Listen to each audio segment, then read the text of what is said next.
Selamat siang teman-teman. Kali ini kita akan mempresentasikan yaitu tentang sistem transportasi. Yang pertama yaitu pengertian sistem transportasi. Sistem transportasi adalah suatu bentuk keterkaitan dan keterikatan antara penumpang, barang, sarana dan prasarana yang berinteraksi dalam rangka perpindahan orang atau barang yang tercakup dalam tatanan baik secara alami maupun buatan.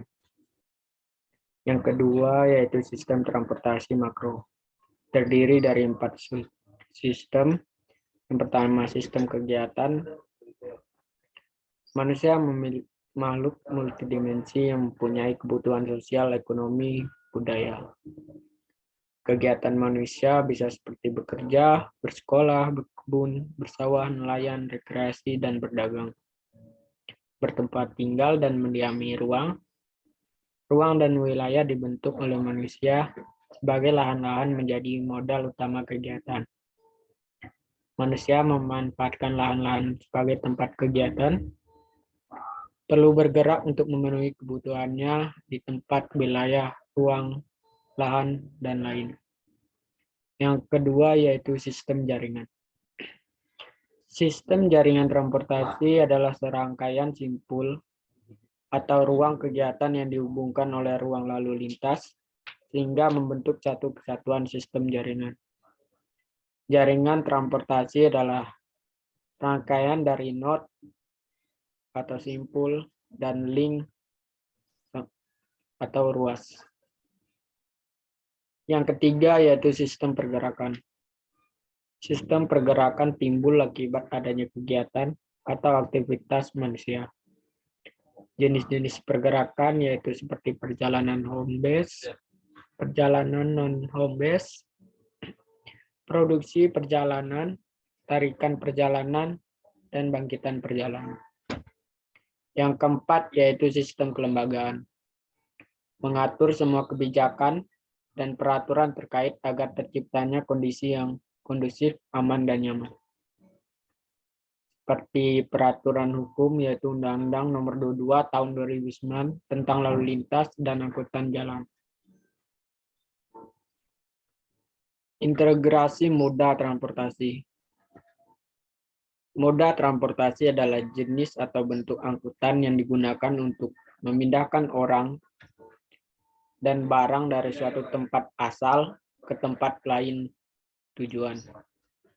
Moda transportasi merupakan istilah yang digunakan untuk menyatakan alat angkut yang digunakan untuk berpindah dari satu tempat ke tempat lain.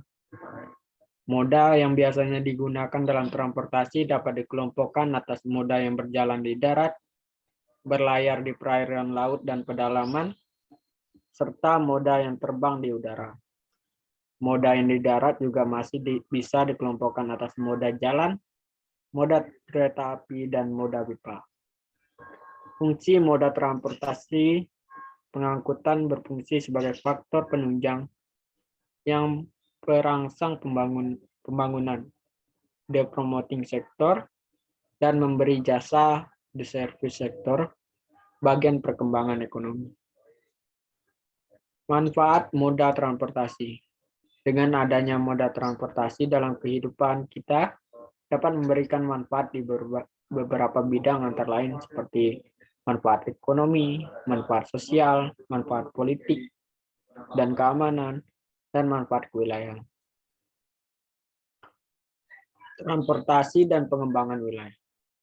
Transportasi dan perkembangan wilayah merupakan hal yang sangat erat hubungannya. Dikarenakan dalam pengembangan wilayah harus memiliki sarana dan prasarana transportasi yang mendukung. Faktor perkembangan wilayah yakni modal, tenaga kerja, sumber daya alam, dan pasar.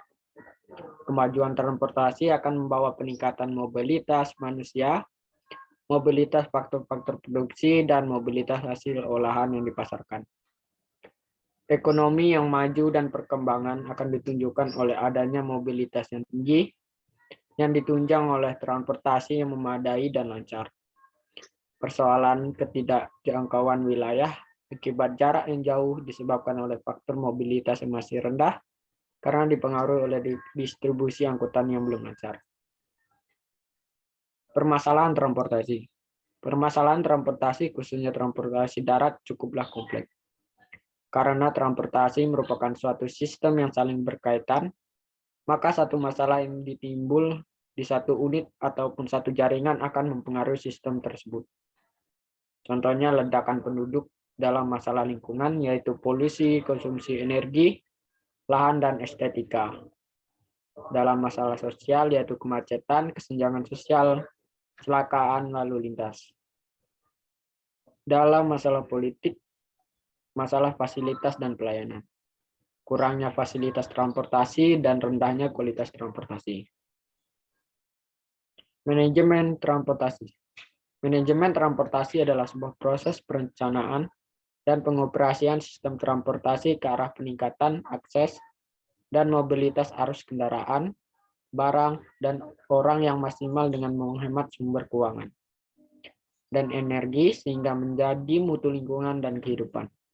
Secara sederhana, pengertiannya adalah konsep yang memaksimalkan mobilitas pergerakan lalu lintas. Contoh tindakan yang diterapkan dalam manajemen sistem transportasi, yaitu meningkatkan efisien penggunaan ruang jalan raya, mengurangi penggunaan kendaraan pribadi dalam kawasan kemacetan tinggi, meningkatkan pelayanan angkutan umum, dan meningkatkan efisien pengelolaan angkutan umum. Komponen-komponen manajemen dalam sistem transportasi, yaitu manajemen sistem kegiatan atau manajemen kebutuhan perjalanan, dan manajemen lalu lintas dan manajemen pergerakan.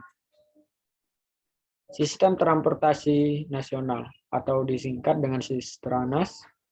Sistranas merupakan tatanan transportasi yang terorganisasi secara kesisteman, terdiri dari transportasi jalan, transportasi kereta api, transportasi sungai dan danau, transportasi penyeberangan, transportasi laut, transportasi udara yang masing-masing terdiri dari sarana dan prasarana yang saling berinteraksi, membentuk sistem pelayanan jasa transportasi yang efektif dan efisien, terpadu dan harmonis, berkembang secara dinamis. Fungsi Sistranas, yaitu penunjang, ship follow the trades, memenuhi kebutuhan transportasi, terutama di kawasan yang padat. Pendorong, ship attracts the trades, menghubungkan daerah terisolasi dengan daerah yang berkembang, sehingga mengembangkan daerah terisolasi tersebut, terutama di kawasan yang jarang penduduknya. Mungkin itu saja yang bisa saya presentasikan. Kurang lebihnya saya mohon maaf. Sekian dan terima kasih.